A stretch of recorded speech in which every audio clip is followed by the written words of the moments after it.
Salutations, je suis le professeur. Je ne sais pas si mes collègues vous ont parlé de moi, mais à présent je viendrai les compléter sur certains SCP qui ne seront pas forcément en rapport avec vos futures missions. Aujourd'hui je vais vous présenter un SCP de classe sûre, je vais vous présenter SCP-054. Les mesures de confinement spéciales de SCP-054 sont plutôt simples.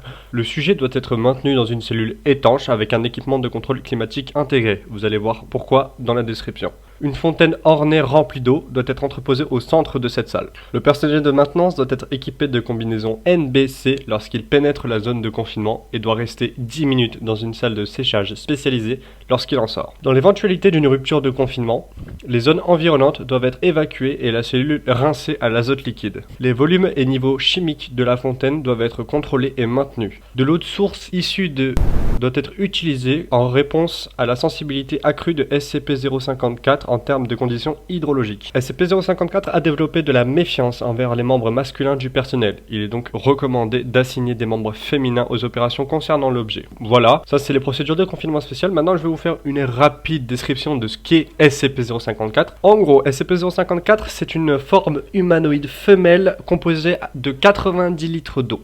En gros, c'est une créature faite de flotte. Bien sûr, SCP-054 peut prendre d'autres formes qu'une femme, notamment peut prendre l'apparence de garde qui vient dans sa cellule, ou d'objets plus géométriques, comme des cubes. Évidemment, lorsque SCP-054 rentre dans de l'eau, par exemple dans la fontaine, il est impossible de déceler la différence entre l'eau de la fontaine et SCP-054. Et d'ailleurs, SCP-054 doit rentrer dans une forme liquide comme celle-là pour, entre guillemets, se recharger en eau. D'ailleurs, SCP-054 doit retourner à cette forme liquide pour se recharger en eau pour pallier l'évaporation. SCP-054 a initialement été trouvé mais après a été déplacé au site 8 pour des études scientifiques.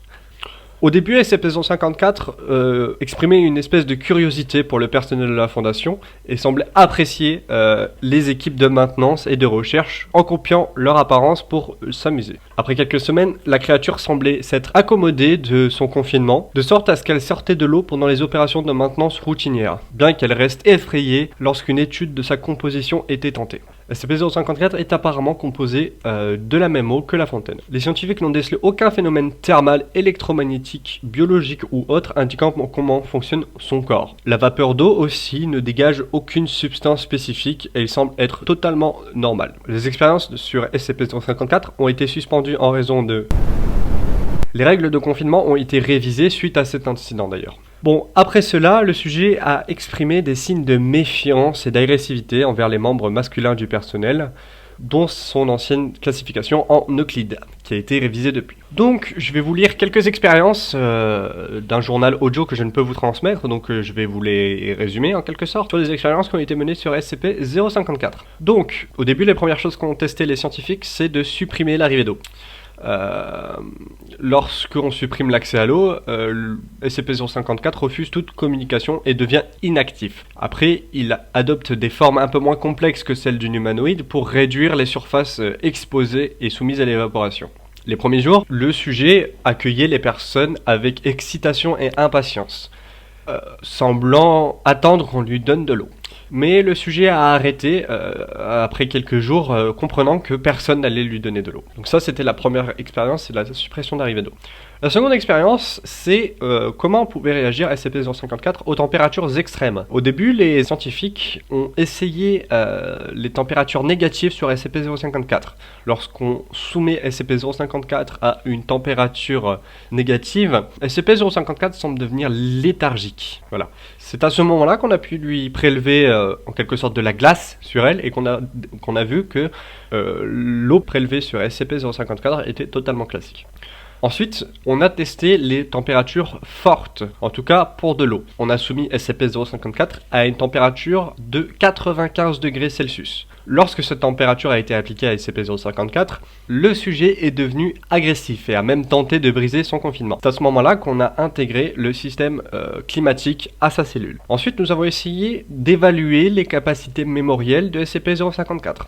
Apparemment, SCP-054 a fait preuve de manière surprenante de capacité de géolocalisation et de résolution de puzzles. C'est à ce moment-là que le docteur Seskel a trouvé une solution pour la motiver, entre guillemets, c'est-à-dire que le bon docteur Seskel donnait des chocs électriques à SCP-054 ou lui administrait du desséchant de silice.